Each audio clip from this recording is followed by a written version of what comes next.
Kumusta aking mga kababayan? Ngayon nga ay lutong ulam naman ang ating lalantakan. Medyo mura nga lang ang ingredients nito. Pero napakatagal naman gawin ito. Ito nga yung bupis. Napakaraming gulay ang kailangan kong hiwain dito. Pati nga itong mga baga at saka atay ay talagang masakit sa kamay sa kahihiwa. Pero siyempre, laban lang yan para sa ekonomiya.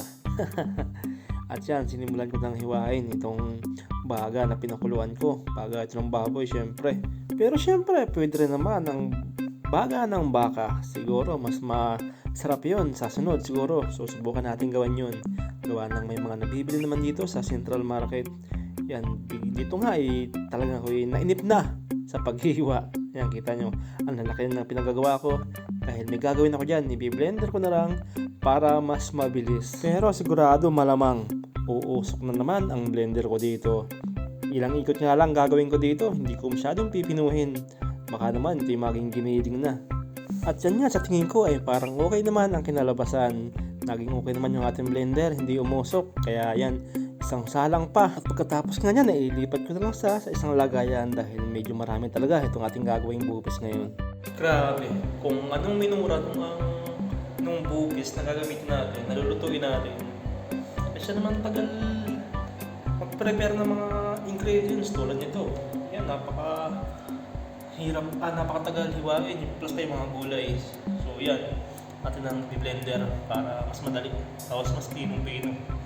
So yan, round 2 sa pag-blender natin.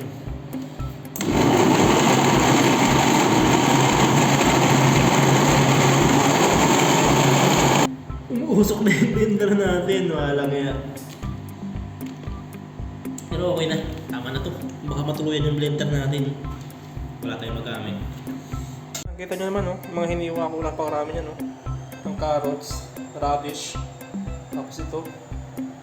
Yan, sibuyas, luya, sili, bawang. Totoong mga alay din. Ayan diba?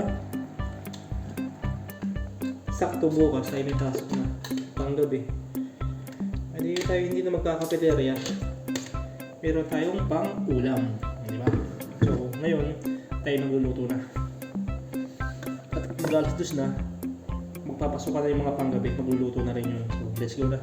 Pero bago nga yan, ay nagtunaw muna ako ng asyete na ating gagamitin sa ating bupis.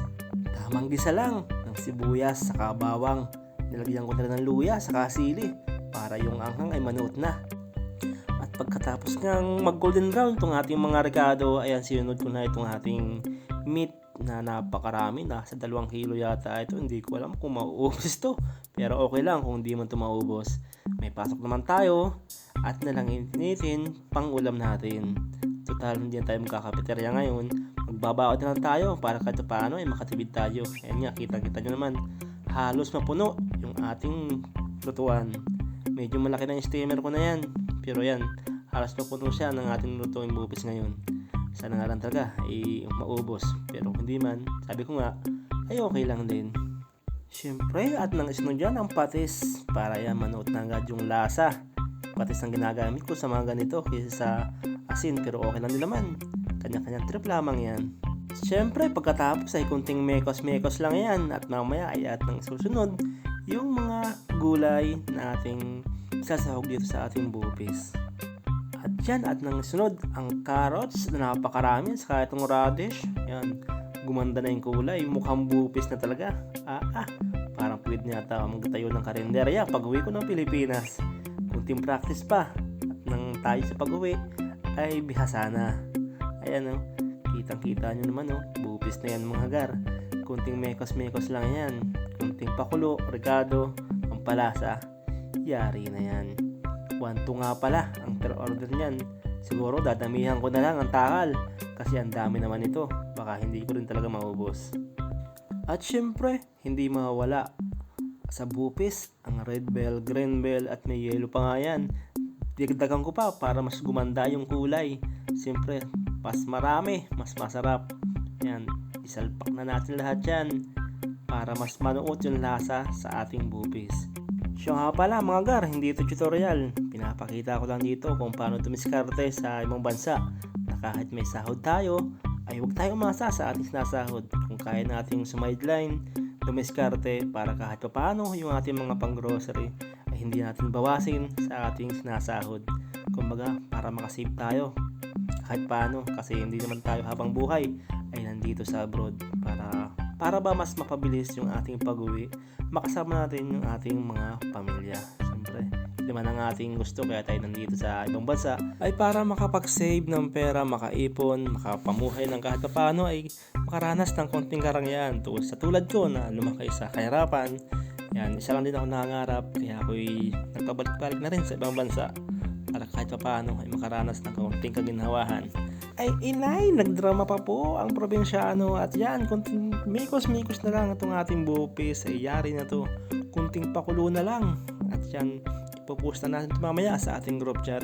Sakto, mag-alas 3 na, gising na yung mga panggabi, panigurado may order dyan, hindi man to maubos, sabi ko nga ay okay lang. At yan nga, pagkatapos maluto ay yan, may umorder na agad. Bali, isang takal nga pala dito, sa takal lang ito ang ginawa ko. Pinuno ko na para sila sulit. Kahit siguro 2 ulam pa nila yan. Ay goods na goods yan. Hindi sila mabibitin dyan. 1 to sa pera dito. At kung sa peso naman, ay nasa 180 pesos. Yan, medyo may kamahalan kung i-convert natin sa peso. Kaya lang, dito naman tayo sa ibang bansa, kaya magkakaiba ang presyo. At yan, fast forward na nga natin. Bali, naka 15 orders nga ako dito. Times 1 to, ay nasa 18,000 din ang ating napagbintahan. Nang nagastos ko naman ay halos 10,000. So, ang ating tinubulan dito ay nasa 7,000. At kung i-convert sa peso, ay nasa 1,000 lang din. So, yun, maraming bagay na rin para sa katulad natin dito na kakarapot ng sahod. At least kahit paano ay meron tayong kinikita dito. May pinagkukunan tayo pang salo sa mga grocery. So yun, maraming salamat po sa ating mga kabayan na walang sawang bumibili ng ating mga paninda. At siyempre sa mga nanonood sa ating video, kung saan man kayong bansa, ay comment naman kung saan nakakabot ng ating video. Maraming salamat. At sa mga bago pa lang dito, please pa-subscribe naman po ng ating YouTube channel na talagang po at mas lumaki itong ating YouTube. Maraming salamat po. Mag-ingat po tayo lahat.